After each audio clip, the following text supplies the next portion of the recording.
নোয়াখালীতে ছাত্র শিবিরের উপর যুবদলের হামলার প্রতিবাদে ফেনীতে বিক্ষোভ মিছিল।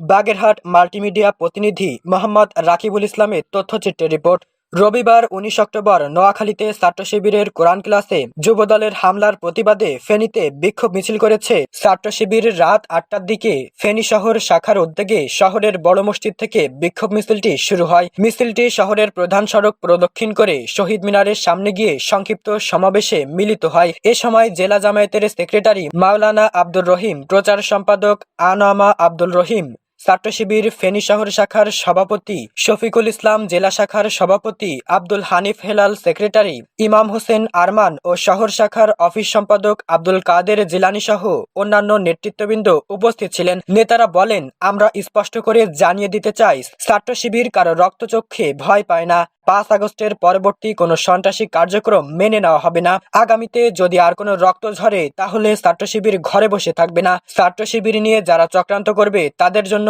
কঠিন সময় অপেক্ষা করছে। উল্লেখ্য, এই দিনের বিকেলে নোয়াখালী সদর উপজেলার নিয়াজপুর ইউনিয়নের কাশিমবাজার মসজিদে ইসলামী ছাত্র শিবির আয়োজিত কোরআন তালিম অনুষ্ঠানে সন্ত্রাসীর হামলায় শিবিরের অত্যন্ত ৩০ জন নেতাকর্মী আহত হন। ইউনিয়ন যুবদল সভাপতি ফারুক ও বিএনপির নেতাকর্মীরা দেশীয় অস্ত্র, লাঠিসোঁটা নিয়ে মসজিদের ভেতরে প্রবেশ করে এবং হামলা চালায়। পরে বিএনপির কর্মীরা মসজিদ ঘেরাও করে রাখে এবং সন্ধ্যা 6:30টার দিকে সেনাবাহিনী ঘটনাস্থলে গিয়ে মসজিদের ভেতরে আটকে থাকা ব্যক্তিদের উদ্ধার করে পরিস্থিতি নিয়ন্ত্রণে আনে।